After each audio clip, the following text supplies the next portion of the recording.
नमस्कार, मैं हूं उपेंद्र यादव। आज हम आपके सामने एक ऐसा आंकड़ा लेकर आए हैं जिसे देखकर सिर्फ आंखें नहीं दिल भी कांप उठेगा।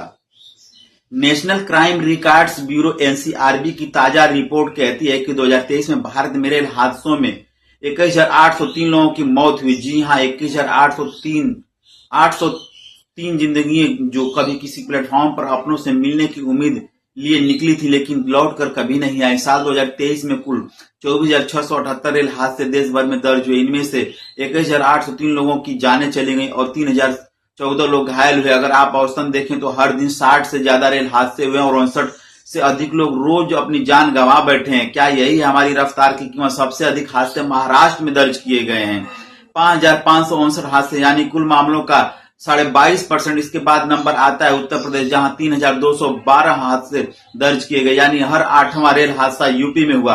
और जब हम मौतों की बात कर रहे हैं तो महाराष्ट्र और उत्तर प्रदेश दोनों ही राज्य सबसे आगे हैं। रिपोर्ट के मुताबिक ट्रेन से गिरने या पटरियों पर लोगों के टकराने की घटनाएं सभी रेल हादसों का लगभग 75% हिस्सा रही है।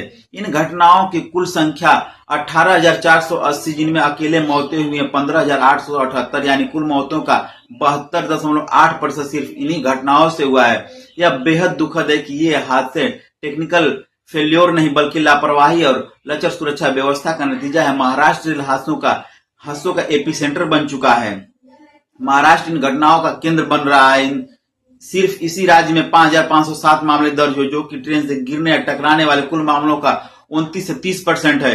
क्या यह इस बात का प्रमाण नहीं कि शहरों में भीड़, प्लेटफॉर्म की अराजकता और सुरक्षा का अभाव कितना खतरनाक हो सकता है? एनसीआरबी के विश्लेषण के मुताबिक शाम 6 बजे से रात 9 बजे के बीच सबसे ज्यादा हादसे हुए, 3,771 मामले, यानी 15% से ज्यादा। इसके बाद सुबह 9 बजे से दोपहर 12 बजे तक 3,693 मामले, यानी 15%। इसका सीधा संकेत है कि पीक आवर्स में सुरक्षा और ट्रैफिक कंट्रोल पूरी तरह से नाकाम है। 2023 के हादसों से अब 56 मामले ड्राइवरों की गलती से हुई, 63 हादसे तकनीकी खराबी से, जैसे कि ट्रैक ड्रेमेज, ब्रिज या टनल का ढहना, डिजाइन की खामी। अब सवाल यह है कि क्या भारत जैसी तेजी से बढ़ती अर्थव्यवस्था में हम अपनी रेल इंफ्रास्ट्रक्चर को सुरक्षित बना पाने में विफल रहे हैं? रेलवे क्रॉसिंग हादसों का भी ग्राफ डराने वाला है। कुल 2,443 मामले, इनमें से 41% यानी 1,025 मामले उत्तर प्रदेश से हैं, 805 मामले पश्चिम बंगाल से और 375 मध्य प्रदेश से। अब सोचिए, जिन रेलवे क्रॉसिंग को सुरक्षित रखने की जिम्मेदारी सरकार की है, वही लोग खुले में जान देकर सिस्टम की पोल खोल रहे हैं। उत्तर प्रदेश में 1,007 मौतें, पश्चिम बंगाल में 581 और मध्य प्रदेश में 375। यह आंकड़े सिर्फ आंकड़े नहीं हैं, यह हर एक माँ, एक पिता, भाई, बहन और बच्चों की अधूरी कहानी है। समस्या सिर्फ तकनीकी की नहीं है, सोच की भी है। इन हादसों के पीछे ड्राइवर की लापरवाही, सिग्नल मैन की गलती, रेलवे क्रॉसिंग पर गेट न लगना और इंफ्रास्ट्रक्चर की कमी जैसे कारण प्रमुख हैं। लेकिन क्या हम सिर्फ सिस्टम को दोष देकर मुक्त हो सकते हैं?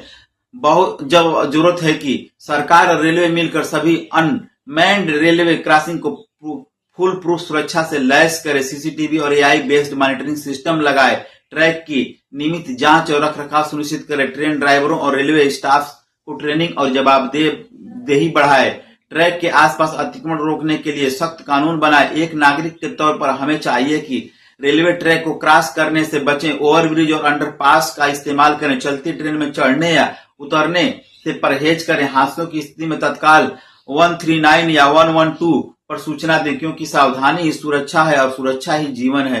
आज हम वंदे भारत की बात करते हैं, बुलेट ट्रेन की बात करते हैं, लेकिन सवाल ये है, क्या हम उन पटरियों पर चलने वाले आम नागरिकों की सुरक्षा पर उतनी ही गंभीरता से बात करते हैं? क्योंकि इंफ्रास्ट्रक्चर की ताकत उसकी रफ्तार नहीं, उसकी सुरक्षा होती है। हर वह व्यक्ति जो इन हादसों में खो गया, उसकी एक अधूरी कहानी। उनकी कहानियों को आंकड़ों में बदल देना आसान है, लेकिन उनसे सीख लेना जरूरी है। मैं हूं उपेंद्र यादव, जुड़े रहिए, सवाल पूछिए और बदलाव की आवाज बनिए, क्योंकि आंकड़े सिर्फ खबर नहीं, चेतावनी भी देते हैं। अगर हमारी वीडियो अच्छी लगी है तो शेयर और फॉलो करें और हमें अपनी प्रतिक्रिया कमेंट के माध्यम से देवें। नमस्कार।